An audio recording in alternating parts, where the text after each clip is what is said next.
Hello everyone, and welcome back to the channel.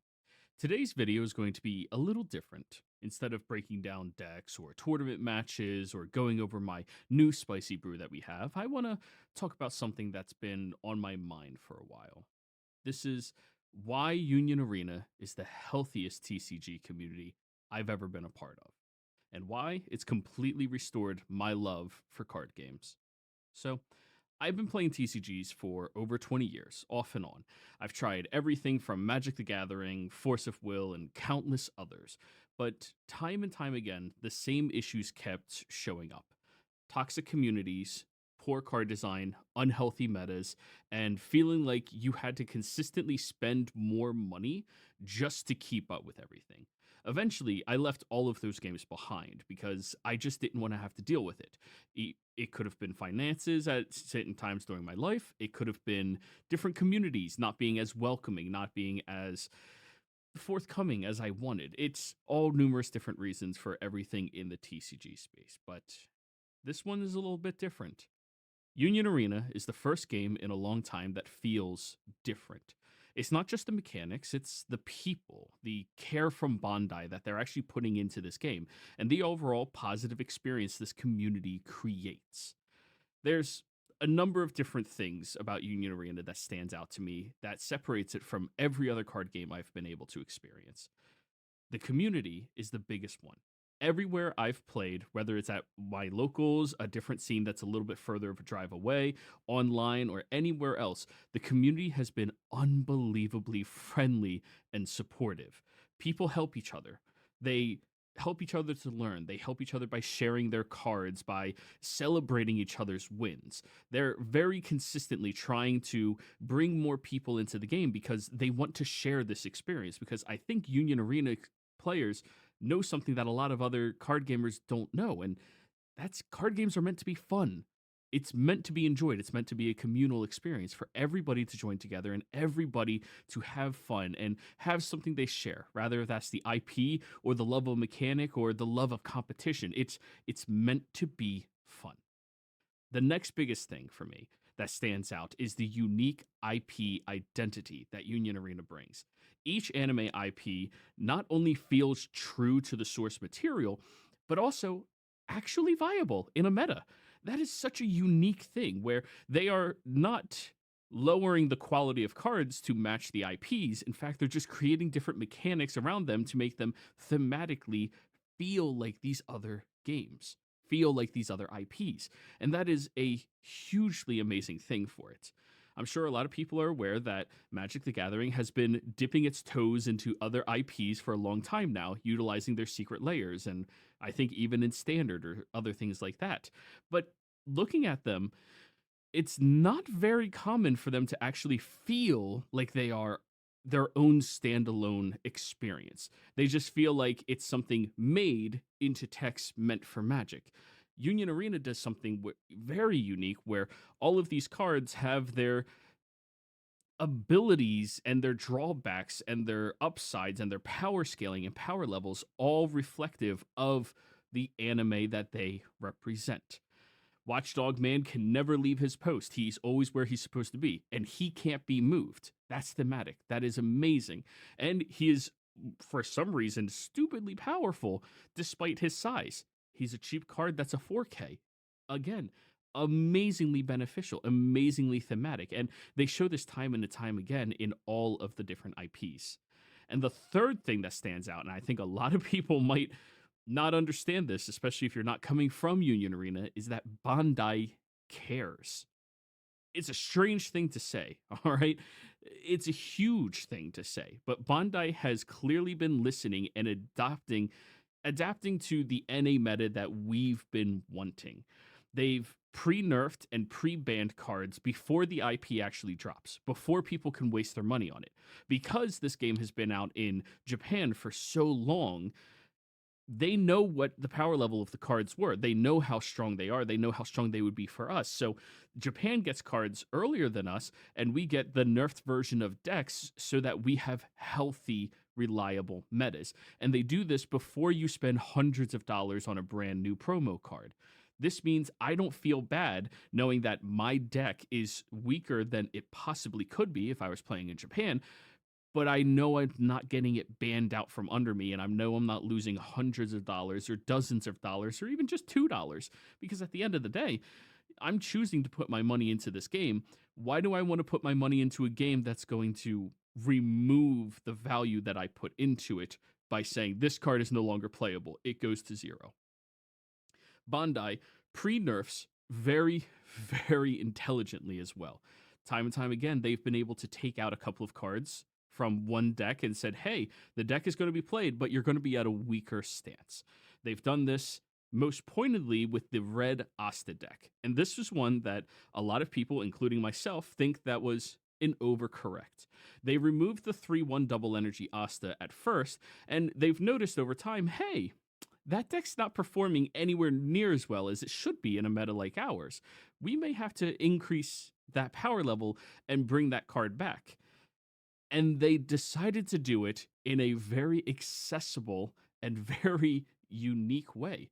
Event packs are going to have Astas in them. So if you want to get your Asta, you show up to your locals. Everybody gets an event pack. And if somebody doesn't care about their Asta, you can ask them for theirs. And this community has shown that if you're not playing the deck, people really don't care about keeping the card. They'll just give it to somebody else, unless, of course, they're going to collect it. But you show up to an event a couple of times and boom, look at that. You have the new card that is going to increase the power level of potentially your most beloved deck. This is such a unique thing that games don't do.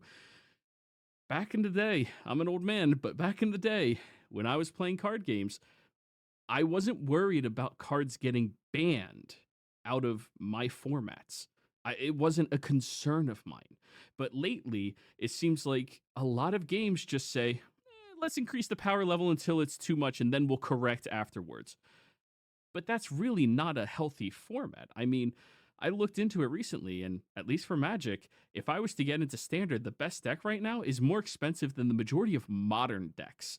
Of legacy decks, it might be even comparable to like low end ones that don't run the dual lands, of course.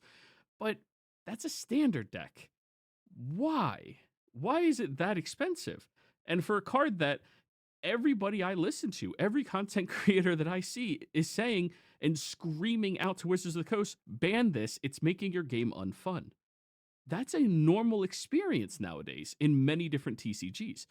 And that's one of the reasons I gave up on so many of them. And I wasn't playing TCGs for like 3 or 4 years. But UA has shown that there's a proper way to do this that doesn't devalue the experience. And that's the most important thing. But also doesn't destroy my wallet. That's also very important, especially in this economy. So, we also learned that they are not afraid to increase the power level of cards just for our experience. Hunter x Hunter has a volume 2 coming out at the end of this month, and we're getting exclusive cards to NA.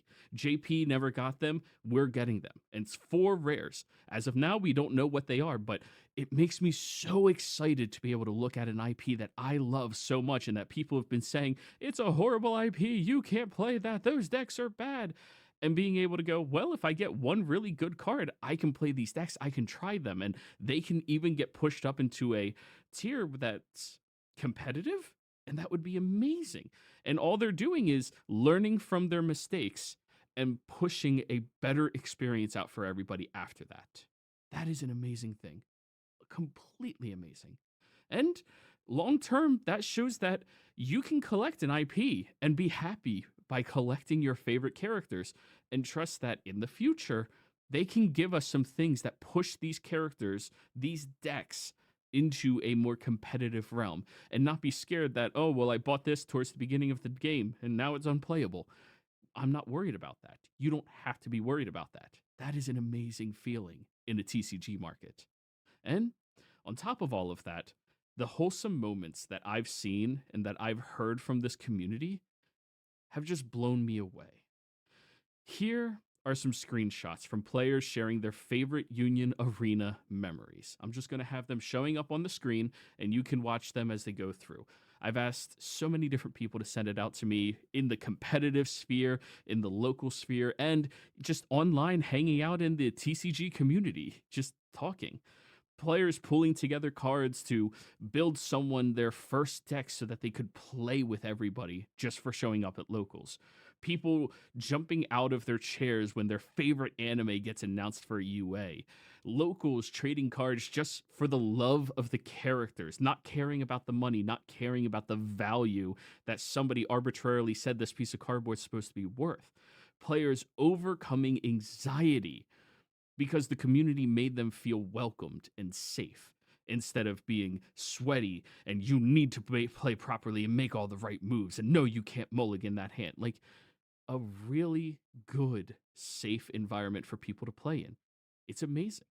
And I myself have my favorite memory.